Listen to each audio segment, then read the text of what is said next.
दोस्तों एक बहुत ही इंपॉर्टेंट डेवलपमेंट हमें देखने को मिली है regarding the upcoming notification for APFC and EO examination. जैसा कि आप लोग जानते हैं कि एपीएफसी की 80 वैकेंसीज और ईओ की 311 वैकेंसीज की जो रिक्वेशन है वो ईपीएफओ ने यूपीएससी को सेंड कर दी है। और अगर हम पुरानी साइकिल से कंपेयर करें तो लगभग 3-4 महीने लगते हैं रिक्वेशन जाने के बाद नोटिफिकेशन आने में, और उसके बाद 4 महीने बाद एग्जाम कंडक्ट हो रहा है, रिक्रूटमेंट टेस्ट कंडक्ट हो रहा है। तो आइडियली आप लोगों के पास 8 मंथ है अभी से, अगर ये एग्जाम नॉर्मल साइकिल को फॉलो करता है बिफोर द एग्जाम, जहां पर आपको प्रिपेयर भी करना है, आपको रिवाइज भी करना है, आपको प्रैक्टिस भी करना है। तो यहाँ पर आप लोगों में से बहुत सारे बच्चे मुझसे पूछ रहे थे कि सर हमारी अगले 8 महीने की स्ट्रेटेजी क्या होनी चाहिए ताकि इस बार जो मौका हमें मिला है दोबारा से इस एग्जाम में पार्टिसिपेट करने का, उसको हम भुना लें और अपनी सिलेक्शन इंश्योर कर पाएं। दोस्तों इस पर्टिकुलर सेशन में मैं आपके लिए लेकर आया हूँ 6 मंथ का स्टडी प्लान। अब आप लोग कंफ्यूज हो रहे हो कि भाई तैयारी जो है हमें 8 महीने के हिसाब से करनी है और आप प्लान लेकर आए हो 6 मंथ का।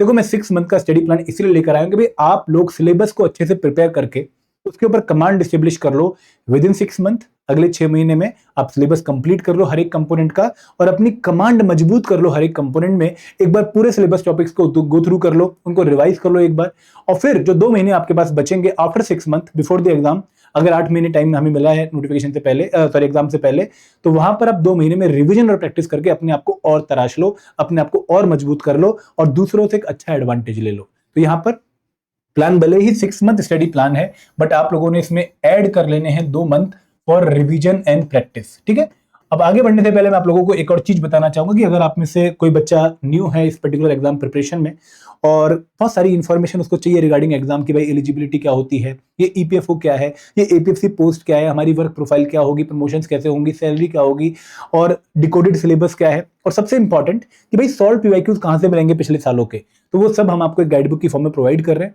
गाइड बुक को डाउनलोड करने का लिंक आपको वीडियो के डिस्क्रिप्शन में मिल जाएगा। आप जब उस लिंक पे क्लिक करेंगे आपको अपना ईमेल आईडी डालना होगा और ईमेल आईडी डालते ही आपको वो गाइड बुक रिसीव हो जाएगी आपके ईमेल पे, फिर आप उसको यूज कर सकते हैं अपनी प्रिपरेशन में। ठीक है, अब वापस आते हैं हमारे आज के टॉपिक पे। हमारा टॉपिक है 6 month day wise study plan. दोस्तों आप लोग देख के सरप्राइज हो रहे कि भाई क्या हमें हर दिन का प्लान मिलने वाला है? बिल्कुल आप सही सोच रहे हो कि आपको हर दिन का प्लान मिलने वाला है कि भाई आज मॉर्निंग में क्या पढ़ना है, आज इवनिंग में क्या पढ़ना है, या फिर आप किसी भी दिन अगर 2 शिफ्ट फॉलो कर रहे हो और वो 2 शिफ्ट आपकी किसी भी टाइम है तो किन कंपोनेंट्स को आप उन 2 शिफ्ट्स में कवर करेंगे, हमें पूरी डिस्कशन अगले 6 महीने की यहां पर करने वाले हैं, ताकि सबसे इंपॉर्टेंट ताकि आप लोग अपनी अकाउंटेबिलिटी सेट कर पाओ, आपको क्लियरली पता हो कि भाई मुझे एग्जैक्टली किस दिन क्या करना है। वरना हम हवा में तैयारी करते रहते हैं। होता क्या है ना, मैं एक सिंपल सा एग्जांपल देना चाहूंगा। होता यह है कि भाई क्या कर रहा है, भाई ईपीएफओ एग्जाम की तैयारी कर रहा हूं, कितने महीने बाद आने वाला, 8 महीने बाद, आराम से हो जाएगा। बहुत धीरे धीरे करते हैं, अच्छे से करेंगे, डीप में जाके करेंगे। 2 महीने बाद एक कंपोनेंट खत्म हुआ होता है, 4 महीने बाद सिर्फ 3 कंपोनेंट कवर किए होते हैं और फिर प्रेशर आ जाता है क्योंकि नोटिफिकेशन आ चुकी होती है, फिर हम भागते हैं। तो यहाँ पर अगर डे वाइज स्टडी प्लान होगा तो आप अपनी परफॉर्मेंस को चेक कर पाओगे और इवेल्युएट कर पाओगे कि भाई अभी मैं कहां पर स्टैंड कर रहा हूं विद रिस्पेक्ट टू टाइम। और सबसे इंपॉर्टेंट है कि भाई जिस दिन आप इस प्लान को मिस कर दोगे, जिस दिन किसी दिन का काम आप पूरा नहीं कर पाओगे, तो आपको पता होगा कि भाई अगले दिन एक्स्ट्रा घंटे लगाने पड़ेंगे, क्योंकि अगर मैंने एक गैप किया तो वो आगे मुझे जो है ट्रांसलेट होता हुआ दिखेगा और मेरी जो पूरी प्रिपरेशन है वो आगे डिले हो जाएगी। तो प्रोक्रेस्टिनेशन से आपको बचाएंगे ये पर्टिकुलर चीजें। हमारा एजेंडा क्या है आज की वीडियो का, भाई सबसे पहले हम बात करने वाले हैं कि सर नोटिफिकेशन का स्टेटस क्या है, आ रही है नहीं आ रही है। फिर हम बात करने वाले हैं कि भाई कौन से पॉइंट्स हमें माइंड में रखने हैं जब हम अपनी प्रिपरेशन को स्टार्ट करने वाले हैं। देखो आप में से कुछ बच्चे पहले से किसी एग्जाम की तैयारी कर रहे होंगे, कुछ बच्चों ने 2025 में, 2023 में, 2021 में एपीएफसी या फिर एग्जाम में पार्टिसिपेट किया होगा। बहुत सारे बच्चे रिपीट कर रहे होंगे इस एग्जाम में पार्टिसिपेशन अपनी। और फिर हम बात करने वाले हैं कि भाई उन पर्टिकुलर केसेस में जहां पर आप यूपीएससी वाले हो, जहां पर आप बैंक वाले हो, जहां पर आप पुराने खिलाड़ी हो एपीएफसी और ईओ एग्जाम के, आपको किस तरीके से अप्रोच करना चाहिए अपनी प्रिपरेशन को। फिर हम बात करेंगे कि भाई कितने घंटे डेली एक वर्किंग और एक नॉन वर्किंग प्रोफेशनल को देने चाहिए अगर इस एग्जाम की अच्छी तैयारी करनी है। और फिर हम बात करेंगे कि भाई 6 मंथ का ओवरव्यू क्या रहेगा, हमें किस ऑर्डर में किस कंपोनेंट को प्रिपेयर करना चाहिए और कितने नंबर ऑफ डेज किसी पर्टिकुलर कंपोनेंट पे लगाने चाहिए। और फिर हम बात करेंगे हर एक सब्जेक्ट का स्टडी प्लान डे वाइज। तो इस तरीके से हम प्रोसीड करने वाले हैं। चीजें बहुत सिंपल, बहुत क्लियर रहेंगी। कोई भी डाउट अगर आएगा लिखते रहिए, बाद में कमेंट सेक्शन आप लोगों के पास है। बट रिक्वेस्ट मेरी यही है आप जो सबसे कि भाई आराम से इस सेशन को एंड तक देखिए ताकि क्लैरिटी के साथ अपनी प्रिपरेशन को इस सेशन के बाद आप प्लान कर पाएं। ठीक है, अब दोस्तों सबसे पहले अपडेट ऑन नोटिफिकेशन। देखो ये हमने एक सेशन लिया भी था जहां पर कुछ क्वेश्चन ईपीएफ से पूछे गए थे और ईपीएफ ने जवाब यही दिया है कि भाई 2026 में एग्जाम आएगा नहीं आएगा, we are not certain, but हमने 80 वैकेंसीज ऑफ एपीएफसी की और 311 वैकेंसीज ऑफ ईओयू की जो नोटिफिकेशन है वो यूपीएससी को भेज दी है, जो रिक्वेशन है वो यूपीएससी को भेज दी है और requisition already send to UPSC. अब यूपीएससी के पाले में गेंद है, यूपीएससी इसकी नोटिफिकेशन कभी भी रिलीज कर सकता है। जनरली 2023 में हमने देखा कि भाई रिक्वेशन गई थी नवंबर में, नोटिफिकेशन आ गई थी फरवरी में, 2025 में रिक्वेशन गई थी मार्च में और नोटिफिकेशन आ गई थी जुलाई में, तो लगभग 4 महीने का टाइम लगता है। तो आप अगले 4 महीने बाद नोटिफिकेशन देख सकते हैं और अगस्त में अगर नोटिफिकेशन आ जाती है, अगर नोटिफिकेशन अगस्त 2026 में आ जाती है तो एग्जाम आप लोगों को 19-20 दिसंबर को देखने को मिल सकता है। ये बहुत इंपॉर्टेंट पॉइंट है, आप लोगों को जो समझना है। तो आइडियली एक सिंसियर बच्चे को, एक सीरियस बच्चे को 20 दिसंबर 2026 को टारगेट डेट मान के अपने इस एग्जाम की तैयारी करनी चाहिए। अगर पेपर बाद में आता है, बल्ले बल्ले है, आपको और रिवीजन का टाइम मिल जाएगा, पहले आने के चांसेस ना के बराबर है। ठीक है, आगे बढ़े। अब दोस्तों यहां पर प्रिपरेशन बिफोर प्रिपरेशन, देखो आप में से बहुत सारे बच्चे जब इस एग्जाम के बारे में सुनते हैं और मन बना लेते हैं कि भाई हाँ इस एग्जाम की तैयारी करनी है, तो क्या करते हैं कि भाई बता कौन कौन सी बुक्स पढ़नी है और पढ़ना शुरू कर देते हैं। लक्ष्मीकांत उठाई, पढ़ना शुरू कर दिया, स्पेक्ट्रम उठाई, वो भी पढ़ना शुरू कर दिया, पहली घोष उठाई, वो भी पढ़ना शुरू कर दिया, बस पढ़ना शुरू कर दिया। लेकिन आपको लगता नहीं कि पढ़ने से पहले हमें कुछ चीजें चेक कर लेनी चाहिए। जैसे पहली बात कि भाई इस एग्जाम में किस लेवल का पेपर आता है, किस तरह के क्वेश्चंस आते हैं, तो उस रिक्वायरमेंट को मीट करने के लिए हमें कैसी पढ़ाई करनी चाहिए। कि यहां पर हमें पॉलिटी को यूपीएससी सिविल सर्विस एग्जाम के लेवल का प्रिपेयर करना चाहिए या फिर एसएससी लेवल की पॉलिटी की जो बेसिक जनरल नॉलेज है वो चल जाएगी, या फिर अगर हम स्पेक्ट्रम प्रिपेयर कर रहे हैं मॉडर्न हिस्ट्री की तो क्या वो डेप्थ में प्रिपेयर करें या फिर फैक्चुअल नॉलेज यहां पर काम आएगी। किस तरह की रिक्वायरमेंट है एग्जाम की और इस रिक्वायरमेंट को मीट करने के लिए क्या हम राइट सोर्स फॉलो कर रहे हैं, ये चेक करना बहुत जरूरी है। तो यहां पर सबसे पहले मैं आप लोगों से रिक्वेस्ट यही करूंगा, हाथ जोड़ के निवेदन है हर बच्चे से कि भाई सॉल्व पीवाईक्यूज पे 2 दिन लगा दीजिए। अगले प्लान 2 दिन और डिले हो जाएगा, कोई फर्क नहीं पड़ता, बट जो डेप्थ और जो क्लैरिटी आपको मिलेगी अपनी स्ट्रेटेजी की में, वो आपको सिलेक्शन तक ले जा सकती है। तो यहां पर हर एक बच्चे से रिक्वेस्ट है कि भाई 2 दिन बैठ के पीवाईक्यूज को अच्छे से एनालाइज करें। अब पीवाईक्यूज में क्या एनालाइज करें, ये भी बहुत अच्छा क्वेश्चन आता है बच्चों का। देखो पीवाईक्यूज में पहले तो आपको एपीएफसी के 2015 के, 2023 के और 2025 के पेपर को पिक करना चाहिए और आपको ईओयू के 2017 के, 2021 के और 2023 के पेपर को पिक करना चाहिए। आपको सबसे पहली जो चीज नोट करनी चाहिए वो ये है कि भाई किस कंपोनेंट की कितनी वेटेज है। सबसे इंपॉर्टेंट पॉइंट कि कौन से ऐसे कंपोनेंट हैं जो प्रायोरिटी में टॉप पर आते हैं, जिनकी प्रिपरेशन में हमें कोई कमी नहीं छोड़नी चाहिए, जहां पर हमारा हाथ कभी भी टाइट नहीं होना चाहिए।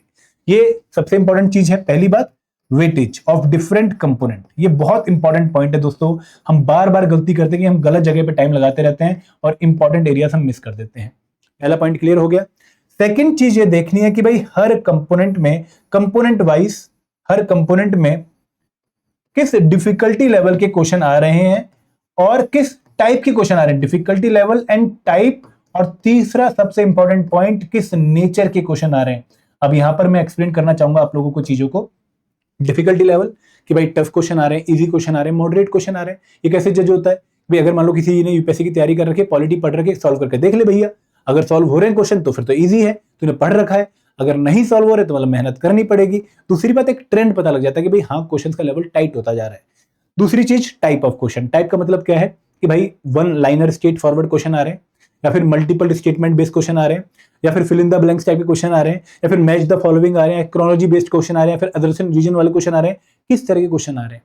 क्योंकि अगर स्टेटमेंट बेस्ड क्वेश्चन आ रहे हैं तो कहीं ना कहीं आपको अपनी प्रिपरेशन अच्छी करनी पड़ेगी, क्योंकि वो स्ट्रेट फॉरवर्ड क्वेश्चन नहीं है।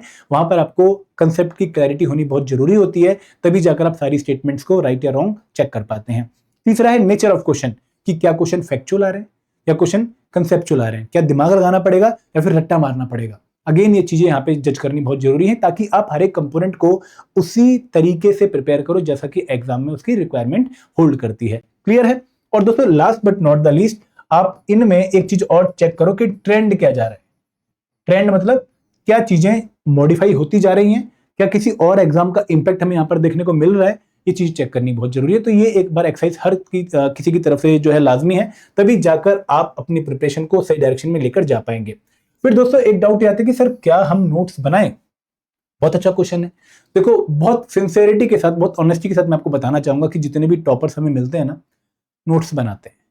क्यों बनाते हैं? क्योंकि भाई एग्जाम से पहले आप दोबारा सारा मटेरियल पोटी चित्ता उठा के नहीं पढ़ने बैठोगे। वहां पर एक शॉर्ट चीज होनी चाहिए जिसको आप लास्ट मिनट में रिवाइज कर पाओ, और वो आपको जो है गूज बम्प ना दे रही हो, वो आपको कॉन्फिडेंस दे रही हो कि भाई इतना ही रिवाइज करना है, बड़ी बड़ी बुक्स रिवाइज नहीं करनी है, लक्ष्मीकांत द्वारा नहीं पढ़नी है, सिर्फ ये छोटी सी पोतली जो है इसको पढ़ ले, इससे तेरा काम चल जाएगा। तो वो पॉकेट साइज जो धमाका है वो आपके नोट्स जो है अगर कर दें तो आप एग्जाम में कॉन्फिडेंटली हैंडल करते हो चीजों को। तो नोट्स बना लेने चाहिए। Why follow syllabus and PYQs? क्योंकि भाई एक दायरे में रहकर तैयारी करनी पड़ेगी। यहाँ पे 14-15 कंपोनेंट्स हैं प्रिपरेशन के, 14-15 कंपोनेंट्स। अकाउंटेंसी है, आयर एंड लेबर लॉ है, सोशल सिक्योरिटी है, क्वांट, रीजनिंग, इंग्लिश है, ठीक है, देन पॉलिटी है, हिस्ट्री एंड कल्चर है, साइंस है, इकोनॉमी है, डेवलपमेंटल इश्यूज है, स्टेट है, और 2-3 टॉपिक इंश्योरेंस ऑडिटिंग भी है। तो बहुत सिलेबस है। तो यहाँ पर आप लोगों को एक बात ध्यान रखने की, अगर आप दायरे में नहीं रहोगे तो आप बाहर चले जाओगे, और बाहर अगर चले गए तो पढ़ने के लिए कोई लिमिट तो है नहीं बाबा, बट एग्जाम में उतनी रिक्वायरमेंट नहीं है, तो वो कॉस्ट बेनिफिट रेशियो फिर खराब हो जाएगा। And last but not the least, आपके पास सोर्सेज की फाइनलाइज्ड लिस्ट होनी चाहिए कि भाई इस कंपोनेंट को पढ़ने के लिए मुझे ये रिसोर्स फॉलो करना है। अगर ये भी क्लैरिटी है तो बहुत बढ़िया। आप कोर्स के थ्रू भी तैयारी कर सकते हो, बहुत बढ़िया चीज है वो भी। आप सेल्फ स्टडी भी कर सकते हो, वो भी बहुत बढ़िया चीज है, और बहुत सारे लोग सेल्फ स्टडी के थ्रू भी क्वालिफाई करते हैं। अब यहां पर एक बात समझनी बहुत जरूरी है कि you have to take the decision as per your background. अगर आप यूपीएससी बैकग्राउंड के हो तो आपको उन कंपोनेंट्स की जो आपने ऑलरेडी प्रिपेयर कर रखे हैं उनके लिए अपने यूपीएससी वाले सोर्सेज को ही फॉलो करना चाहिए, और जो कंपोनेंट्स आपने प्रिपेयर नहीं किए उनके लिए आपको जो है स्टैंडर्ड सोर्सेज या फिर कोर्स को फॉलो कर लेना चाहिए। अगर आप बैंकिंग वाले हैं सेम चीज आपके ऊपर भी लागू होती है। अगर आप फ्रेशर हैं फिर आपको सोर्सेज पे जाके तैयारी करनी चाहिए, बट अगर आपको लगता है कि सोर्सेज बहुत ज्यादा हैं और मैं इनमें नहीं फिल्टर कर पा रहा हूँ कि राइट इन्फॉर्मेशन क्या है, तो आपको फिर कोर्स की तरफ चले जाना चाहिए। क्लियर है? आगे बढ़ते हैं। अब दोस्तों बात करते हैं कि कितने घंटे हमें डेली देने चाहिए। तो यहाँ पर अभी क्योंकि हमारे पास आइडियली मैं मान के चलता हूं कि 6 महीने तो पक्का है, और इसके बाद भी आपके पास लगभग 2 महीने होंगे, ये मैं मान के चल रहा हूं, और ये काफी हाई चांसेस है कि इतना टाइम तो आप लोगों के पास है। तो एक वर्किंग प्रोफेशनल अगर अभी 4 घंटे अगले 6 महीने के लिए दे देता है तो ट्रस्ट मी हर एक कंपोनेंट का सिलेबस वो अच्छे से प्रिपेयर कर सकता है। और अगर कोई फुल टाइम तैयारी कर रहा है और बहुत अच्छी तैयारी करने के बारे में सोच रहे हो कि यहाँ पर तो उसके पास वर्किंग वाले के पास तो फाइनेंशियल स्टेबिलिटी है, ठीक है, थोड़ा जो है टाइम का भी क्रंच है, तो 4 घंटे भी दे देगा तो बहुत बढ़िया रहेगा। लेकिन अगर आप फुल टाइम तैयारी कर रहे हो या फिर किसी और एग्जाम के साथ तैयारी कर रहे हो तो एटलीस्ट 5-6 घंटे, जहां पर एक शिफ्ट आपके जो कॉमन कंपोनेंट्स है विद योर करंट एग्जाम उसके ऊपर लगा दो, और एक shift dedicated to APFC and EO exam लगा दो। तो 6 घंटे मैं एज्यूम कर रहा हूं उस बच्चे से जो फुल टाइम तैयारी कर रहा है, 3 घंटे अपने मेन एग्जाम की प्रिपरेशन और 3 घंटे फॉर एपीएफसी एंड ईओ। जो वर्किंग प्रोफेशनल है वो मल्टीपल एग्जाम्स की तरफ ना जाए, वो 4 के 4 घंटे यहां पर एपीएफसी ईओ एग्जाम पे डिवोट करे। अब दोस्तों बात करते हैं ओवरव्यू ऑफ द प्लान की। देखो ओवरव्यू ऑफ प्लान बहुत ही सिंपल है कि भाई डेली 30 मिनट जब तक नोटिफिकेशन नहीं आ जाती आपको कोई भी न्यूज़पेपर द हिंदू या इंडियन एक्सप्रेस में से फॉलो करना है। अगर आप हिंदी माध्यम के हो तो आप दैनिक जागरण फॉलो कर सकते हो। 30 मिनट डेली न्यूज़पेपर फॉलो करना है तो करना है। अब दोस्तों आप कहेंगे कि सर करंट अफेयर मैगजीन ना पढ़े हम अपनी मंथ वाइज। दोस्तों एग्जाम से 6 महीने पहले के करंट अफेयर बहुत इंपॉर्टेंट होते हैं एग्जाम के लिए। 80 से 90% क्वेश्चन आपको 6 महीने बिफोर द एग्जाम देखने को मिलेंगे। तो जब नोटिफिकेशन आ जाएगी तो आपके सामने एग्जाम डेट होगी, और एग्जाम डेट से 6 महीने पीछे आके आपको मैगजीन पढ़नी है। अभी से मैगजीन पढ़ने का फायदा नहीं है। क्लियर है? तो यहाँ पर 30 मिनट डेली द हिंदू या इंडियन एक्सप्रेस या दैनिक जागरण, आप कोई भी न्यूज़पेपर फॉलो करिए। उसके अलावा जो बाकी कंपोनेंट्स हैं वो 1 बाय 1 हमें इस तरीके से प्रिपेयर करने हैं। हमने 2 स्लॉट्स में चीजों को बांटा है, मॉर्निंग और इवनिंग में। सॉरी यहाँ पर मॉर्निंग आना चाहिए। तो 150 दिन लगभग 5 महीने मैंने माने हैं फॉर मॉर्निंग शिफ्ट, और लगभग 6 महीने हमने माने हैं फॉर इवनिंग शिफ्ट। तो यहाँ पर मॉर्निंग में हम शुरुआत करेंगे अकाउंटेंसी से, और इवनिंग में हम शुरुआत करेंगे क्वांट से। आप कहेंगे कि सर ये क्वेश्चन जो है टॉपिक आपने कैसे पकड़ लिए? तो उसमें लॉजिक बहुत सिंपल है। अकाउंटेंसी से हमारे एग्जाम में परफेक्टली 10 क्वेश्चन पिछले 2 बार से आ रहे हैं। क्वांट से हमारे एग्जाम में पिछले 2-3 बार से 10 से 15 क्वेश्चन आ रहे हैं। तो 2 मेजर कंपोनेंट्स को हमने स्टार्टिंग में पिक कर लिया। क्लियर है? फिर हमने इंडियन इकोनॉमी इसलिए पिक किया है, भले ही इसकी वेटेज 2 क्वेश्चन है केवल इन दी एग्जाम, सिर्फ 2 ही 3 क्वेश्चन आ रहे हैं पिछले कुछ सालों से। तो यहां पर इंडियन इकोनॉमी जब हम प्रिपेयर करेंगे तो कहीं ना कहीं हम अकाउंटेंसी की भी रिवीजन करते रहेंगे, क्योंकि बहुत सारे बच्चे इसको लाइफ में पहली बार पढ़ रहे होंगे, पहले कॉमर्स बैकग्राउंड नहीं रहा होगा। तो इंडियन इकोनॉमी के ऊपर वेटेज देते टाइम वो थोड़ा बहुत अकाउंटेंसी पे भी टाइम डिवोट करना शुरू करेंगे, आधा घंटा इसको भी रिवाइज करेंगे। और इवनिंग में एक और मेजर कंपोनेंट 20 क्वेश्चन वाला जनरल इंग्लिश फॉलो कर लेंगे। फिर दोस्तों पिक करेंगे आयर एंड लेबर लॉ, जहां से अगेन 10 से 15 क्वेश्चन आ रहे हैं, और इवनिंग में पिक करेंगे लेबर कोड्स, जो कि इसी का कंटिन्यूएशन रहेगा। Indian polity 10 question major component है। इवनिंग में सोशल सिक्योरिटी, जहां से पिछली बार 14 क्वेश्चन आ गए थे, बट ऑन एन एवरेज यहाँ पे 5 से 8 क्वेश्चन आते हैं, हम इसको पिक कर लेंगे। फिर general science 10 question in the exam, और इवनिंग में Indian culture 10 question in the exam along with modern history. Auditing insurance 5 question, और फिर इवनिंग में कंप्यूटर अवेयरनेस जहां से 10 क्वेश्चन प्लस 2 स्टैट के। तो ये हमारे मेजर कंपोनेंट हम पहले 150 दिनों में अपने फॉलो कर लेंगे, और मैंने कुछ इसी हिसाब से प्लान बनाया था कि हमारे मेजर कंपोनेंट्स हम पहले कवर कर लें ताकि हम कॉन्फिडेंटली एग्जाम की प्रिपरेशन में आगे बढ़ पाए। क्लियर है, ओवरव्यू आपको मिल गया है। और फिर जैसे ही आपका एक बार सिलेबस कंप्लीट होता है, आपको फुल लेंथ मॉक्स लगाने चाहिए और आपको प्रैक्टिस करनी चाहिए। बहुत सारे बच्चे पूछते हैं कि sir what is the right moment to start giving full length test, and I say कि भाई जैसे ही आपका 70% सिलेबस कंप्लीट होता है, आपको फुल लेंथ टेस्ट स्टार्ट कर देने चाहिए देने। बट अगर आपका 70% सिलेबस नोटिफिकेशन से पहले ही कंप्लीट हो जाता है और कोई फुल लेंथ टेस्ट आपको नहीं मिलता है, तो उस केस में आपको पीवाईक्यूज ही सॉल्व करने चाहिए। ठीक है, आगे बढ़ें। अब दोस्तों हम आते हैं डे वाइज स्टडी प्लान में। मैं आपको 2-3 कंपोनेंट्स के एक्सप्लेन कर दूंगा और मैं आपको बता दूंगा कि हमने बाकी कंपोनेंट्स में कैसे कवर किया है। देखो सबसे पहले जैसे आ रहा है इंग्लिश का, sorry day 1 to 35 morning shift है अकाउंटेंसी। तो यहां पर आपके सामने टॉपिक मैंने मेंशन कर दिए हैं, और मैंने आपको यह भी बताया कि भाई किस तरीके से चीजों को अप्रोच करना है, कैसे बताना है, कैसे करना है। कि फॉर एग्जांपल हमने अकाउंटेंसी प्रिंसिपल शुरू किया, टॉपिक 1 है इंट्रोडक्शन टू अकाउंटिंग। ठीक है, तो यहां पर एक दिन लगेगा आपको इस टॉपिक को पढ़ने में। जैसे ही आपने टॉपिक पढ़ा, आपको इसका क्विज देना है ताकि आप ये चेक कर पाओ कि भाई ये टॉपिक सॉलिडली प्रिपेयर हो गया है या नहीं हो गया है।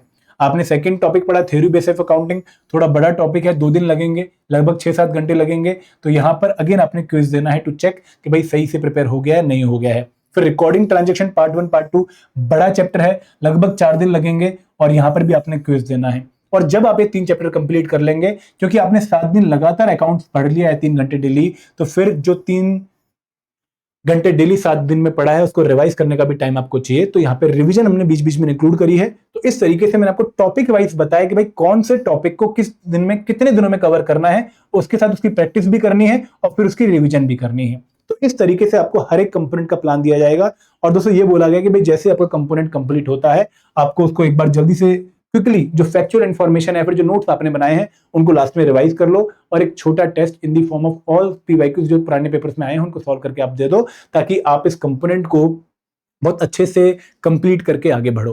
तो यहाँ पे देखो मैं 3 चीजों पर फोकस करना चाहूंगा। पहले तो आपके पास टॉपिक वाली लिस्ट हो गई कि कौन से कंपोनेंट में कौन कौन से टॉपिक प्रिपेयर करने हैं, क्लैरिटी मिल गई हम लोगों को। हम लोग हमें प्रिपेयर नहीं करेंगे, हमारे पास डिकोडेड सिलेबस आ गया एक तरह से, और हमारे पास कंप्लीट टॉपिक लिस्ट आ गई। दूसरी बात कि हम सिर्फ पढ़ नहीं रहे हैं, हम सिर्फ जो है चीजों को गो थ्रू नहीं कर रहे हैं, हम प्रैक्टिस भी साथ में कर रहे हैं, हम डेली क्विज भी दे रहे हैं। तो आपको ऐसा कोर्स पिक करना चाहिए जहां पर आपके साथ जो है चैप्टर वाइज क्विज हो, टॉपिक वाइज क्विज हो, और प्लस हम सिर्फ पढ़ पढ़ के आगे नहीं बढ़ जा रहे हैं, हम पढ़ने के साथ साथ चीजों को एक पक्की ड्यूरेशन के बाद, एक फिक्स ड्यूरेशन के बाद रिवाइज भी कर रहे हैं, ताकि हम जो पढ़ रहे हैं वो हमारी पकड़ में मजबूत होता जाए। तो यहाँ पर रिवीजन भी बीच बीच में इंक्लूड करी गई है, ताकि ना सिर्फ पढ़ो बल्कि पढ़ो, अच्छे से पढ़ो और फिर आगे बढ़ो। ठीक है, क्लियर है। फिर हमारा जो है डे 1 to 30 मॉर्निंग वाला नहीं इवनिंग वाला शुरू होगा, क्योंकि मॉर्निंग में डे 1 to 35 अकाउंटेंसी पढ़ रहे हैं। यहां पर आपने पिक किया क्वांट, जो कि अगेन बहुत इंपॉर्टेंट कंपोनेंट है। आपके पास पूरी टॉपिक लिस्टिंग आ गई और फिर आपके पास बीच में रिवीजन और क्विज प्रैक्टिस के लिए आपको बता दिया गया है। तो इस तरीके से आपने क्वांट को अप्रोच करना है। टॉपिक लिस्ट आपको बता देगी कि भाई कौन कौन से टॉपिक प्रिपेयर करने हैं। क्विज मतलब प्रैक्टिस करनी बहुत जरूरी है। क्वांट में ना बच्चे क्या सोचते हैं कि यार हमने एक बार सिलेबस कंप्लीट कर लिया तो काम बन जाएगा। क्वांट में कभी भी काम नहीं बनने वाला आपका, अगर आप सिलेबस प्रिपेयर करने जा रहे हो। क्वांट में एक बार चीजें कवर करने के बाद आपको रिदम बनाने के लिए रेगुलरली इस पे प्रैक्टिस करनी पड़ेगी। आपको कम से कम 10-15 क्वेश्चन डेली सॉल्व करने पड़ेंगे, तब जाकर आप अपनी अच्छी कमांड देखोगे, अच्छी स्पीड देखोगे। तो यहाँ पर ये मैंने आपको 30 दिन का प्लान जरूर दिया है, लेकिन जैसे ही आप आगे बढ़ोगे तो आपको 30-40 मिनट डेली निकालने ही पड़ेंगे अलॉन्ग विद द प्लान, जहां पर आप क्वांट की भी डेली प्रैक्टिस करो, इंग्लिश की भी अल्टरनेट डे पे प्रैक्टिस करो। ठीक है, तो ये क्वांट का प्लान हो गया। सारे important topic number system, simplification, LCM, HCF, percentage, simple interest along with quiz और रिवीजन आपको आगे फॉलो करनी है। फिर दोस्तों डे 36 से 55 इंडियन इकोनॉमी के टॉपिक्स आ गए। तो इंडियन इकोनॉमी के सारे टॉपिक्स यहाँ पर मेंशन कर दिए हैं। यहाँ पर भी क्विज सॉल्व करना है, यहाँ पर भी रिवीजन करनी है। इस तरीके से आपको इसको गो थ्रू करना है। आगे बढ़े। फिर आपका डे 31 से 55 इवनिंग शिफ्ट जनरल इंग्लिश शुरू हो रहा है।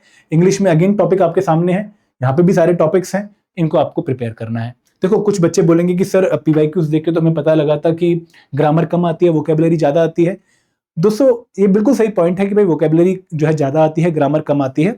तो फोकस हम जो है ग्रामर पे थोड़ा कम करेंगे, बट ग्रामर को पढ़ेंगे पक्का, छोड़ेंगे उसको भी नहीं, इस वाले पोर्शन को छोड़ेंगे फिर भी नहीं, क्योंकि पेपर में चीजें इवॉल्व होती रहती हैं और चीजें हमें ट्रांसफॉर्म भी होती हुई दिखती हैं, तो हम एक फिक्स ट्रेंड को फॉलो नहीं करेंगे, हम थोड़ी सी फ्लेक्सिबिलिटी लेके चलेंगे कि भाई हाँ, अगर मान लो कल पेपर चेंज हो जाता है तो we should be ready for that. ठीक है, तो ये स्ट्रेटेजी आपकी इंग्लिश की रहेगी। टॉपिक वाइज लिस्ट आपके सामने है, डे वाइज मैंने चीजें मेंशन कर दी हैं, कौन से दिन आपको क्या कवर करना है। Same for industrial relation and labour law, बड़ा टॉपिक है, काफी टाइम लगेगा, लगभग 35 दिन लगेंगे दोस्तों, अच्छा खासा लंबा टॉपिक है। लेबर लॉस बहुत सारे हैं, आईआर है, और फिर आगे लेबर कोड्स हैं जो आपको इसी पैरेलल इंग्लिश जो है इवनिंग में पढ़ने हैं। तो लेबर कोड्स पे भी काफी टाइम लगाना पड़ेगा, क्योंकि अब एक डाउट बच्चे के मन में आता है कि सर 21 नवंबर 2025 से हमारी गवर्नमेंट ने लेबर कोड्स इंप्लीमेंट कर दिए हैं, तो क्या अभी भी एग्जाम में लेबर लॉ पढ़ने जरूरी है?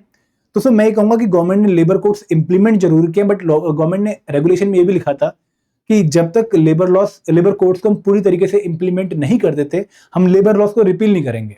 तो अभी लेबर लॉस रिपील नहीं हुए हैं, and there are high chances कि इस बार भी लेबर लॉ से क्वेश्चन आ सकता है। कोड ज्यादा इंपॉर्टेंट है, लेबर लॉस कम इंपॉर्टेंट है। ठीक है, तो लेबर कोड्स भी पढ़ने हैं और लेबर लॉ भी, और मैंने यहाँ पे लेबर कोड्स में कम से कम 15 दिन आपको दिए हैं 4 लेबर कोड के लिए, ताकि आप इनको डीप में प्रिपेयर कर लें। फिर दोस्तों सोशल सिक्योरिटी स्कीम्स हो गई और सोशल सिक्योरिटी एक्ट हो गए, अगेन कोड भी है, बट हमें एक्ट भी प्रिपेयर करने पड़ेंगे, क्योंकि यहाँ से पिछली बार आपको पेपर में 14 क्वेश्चन देखने को मिले। तो this topic is a very important topic for upcoming exam. Then polity आ गया, अगेन कौन से टॉपिक मोस्ट इंपॉर्टेंट है ये भी मेंशन किया गया है, और कितने दिन किस पर्टिकुलर टॉपिक पे लगाने हैं वो भी आपको बताया गया है। ठीक है, तो पूरी क्लैरिटी के साथ आप तैयारी कर सकते हैं, क्योंकि आपके पास पूरी टॉपिक लिस्टिंग है, आपको पता है कि भाई हर दिन मुझे कैसे चलना है। सेम डे 89 से 135 बहुत बड़ा सब्जेक्ट है, Indian culture, heritage and freedom movement, multiple parts हैं। पहले इंडियन कल्चर आएगा, फिर जो है मिडिवल मॉडर्न हिस्ट्री आएगी, मॉडर्न हिस्ट्री के बाद आपको एंशिएंट एंड मिडिवल हिस्ट्री के भी कुछ टॉपिक करने पड़ेंगे, क्योंकि यहाँ पर एग्जाम में क्वेश्चन पूछे गए हैं, तो उस तरीके से ही आपको डे एलोकेट किए गए हैं, उसी तरीके से आपको क्विज सॉल्व करने को बोला गया है। क्लियर है? तो यहाँ पे इस तरीके से आपको 1 बाय 1 आगे बढ़ना है। जनरल साइंस में केमिस्ट्री हो गई, फिजिक्स हो गई और बायोलॉजी हो गई, क्लास 6 से 10th की एनसीईआरटीज कवर करनी है, और यहाँ पर भी आपको डेज उसी हिसाब से दिए गए हैं। फिर आ गया जो है कंप्यूटर एप्लीकेशन, टॉपिक लिस्टिंग आपके सामने है, स्टेट की टॉपिक लिस्टिंग आपके सामने है, क्या पढ़ना है, कैसे पढ़ना है, ऑडिटिंग एंड इंश्योरेंस आ गया, फिर दूसरे डेवलपमेंटल इश्यूज आ गया, और फिर आ गया लॉजिकल रीजनिंग। तो इस तरीके से आपको 1 बाय 1 सारी चीजों को कवर करना है। ठीक है, अब एक बहुत ही सिंपल सा क्वेश्चन कई बार बच्चे पूछते हैं, लेकिन वो क्वेश्चन सिंपल नहीं है, बहुत इंपॉर्टेंट है कि सर करंट अफेयर में क्या पूरा न्यूज़पेपर पढ़ना है, एडिटोरियल भी पढ़ना है, फिर हमें कुछ स्पेसिफिक चीजों पे ध्यान देना है। देखो, जब आप करंट अफेयर पढ़ रहे हैं तो याद रखिएगा कि 5 डायमेंशन बहुत इंपॉर्टेंट है। गवर्नमेंट स्कीम्स एंड प्रोग्राम, जो भी हमारी गवर्नमेंट की स्कीम में जो time to time central government launch करते हैं, स्टेट गवर्नमेंट की नहीं आती है, सेंट्रल गवर्नमेंट की पक्का आती है। दूसरी चीज जो बहुत इंपॉर्टेंट है, that is reports and indices, important reports like world bank की कोई रिपोर्ट आई है, IMF की कोई रिपोर्ट आई है, नीति आयोग की कोई रिपोर्ट आई है। थर्ड चीज इज समिट्स एंड कॉन्फ्रेंसेस, जैसे G20 हो गया, COP हो गया, क्वेश्चन आते हैं। Fourth is awards, major awards like Bharat Ratna वगैरह, एंड फिफ्थ इज स्पोर्ट्स। इन 5 डायमेंशन पे आपको एग्जाम में क्वेश्चन देखने को मिलते हैं। तो जब आप न्यूज़पेपर कवर कर रहे हैं तो इन 5 डायमेंशन पे अपना पूरा फोकस दीजिए, ताकि आप करंट अफेयर में कुछ चीजें जो है टारगेट करने के लिए बहुत कैपेबल हो जाए। देखो, आप 10 में से 10 क्वेश्चन करंट अफेयर में सॉल्व करने की अगर सोचोगे, थोड़ा सा मुश्किल रहेगा, क्योंकि बहुत कुछ पढ़ना पड़ेगा, कॉस्ट बेनिफिट नहीं है। बट अगर आप इन 5 डायमेंशन पे जो है प्रिपरेशन करके जा रहे हो और बाकी डायमेंशन को ऊपर ऊपर से भी देख रहे हो, तो भी आप 10 में से 7-8 क्वेश्चन टारगेट कर सकते हो, विच इज वेरी गुड।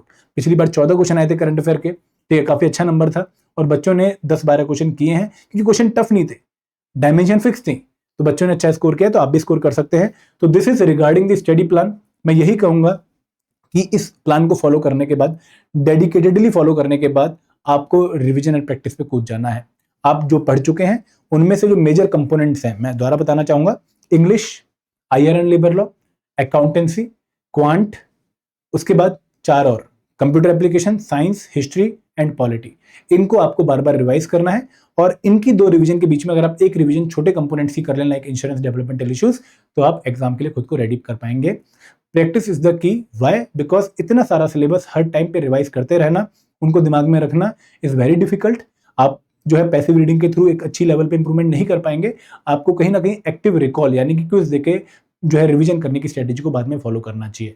तो ये मेरी एक स्ट्रेटेजी थी आप लोगों के लिए, मैंने आपको पूरा एक प्लान दे दिया है, आप इस तरीके से अप्रोच कर सकते हैं और एग्जाम में अच्छा रिजल्ट लेकर आ सकते हैं। अगर फिर भी किसी बच्चे को कोई डाउट है, कोई क्वेरी है, आप कमेंट सेक्शन में मेंशन करिए। एंड दोस्तों, अगर आप इस पूरे सिलेबस को, इन पूरे कंपोनेंट्स को, इन पूरे टॉपिक्स को एक कोर्स के थ्रू प्रिपेयर करने की सोच रहे हो, तो हमने मास्टर कोर्स अपना लॉन्च कर दिया है, जो कि कंप्रेहेंसिव कोर्स है covering all the component of APFC examination, जिसको आप पढ़ सकते हैं। मैं आपको दिखा देता हूं आपको कहां मिलेगा। देखिए, अगर आप हमारी वेबसाइट पे जाएंगे, आप edutap.in लिखिए। edutap.in पे जब आप जाएंगे तो यहाँ पर आपको जाना है कोर्सेज में। कोर्सेज में आप ईपीएफओ कोर्सेज पे जाइए और कल ये कोर्स लॉन्च किया गया है, मास्टर कोर्स। आप इस कोर्स में एनरोल कर सकते हैं, 50% डिस्काउंट चल रहा है, EPF50 कूपन कोड यूज करिए और आपको एक कोर्स 5750 का पड़ेगा। 2 साल की वैलिडिटी है। आप इसके थ्रू हर कंपोनेंट के हर टॉपिक को प्रिपेयर कर पाएंगे। तो लिंक इस कोर्स में एनरोल करने का भी आपको वीडियो के डिस्क्रिप्शन में मिल जाएगा। तो this is all from my side. Thank you very much. Best of luck. जय हिंद, जय भारत।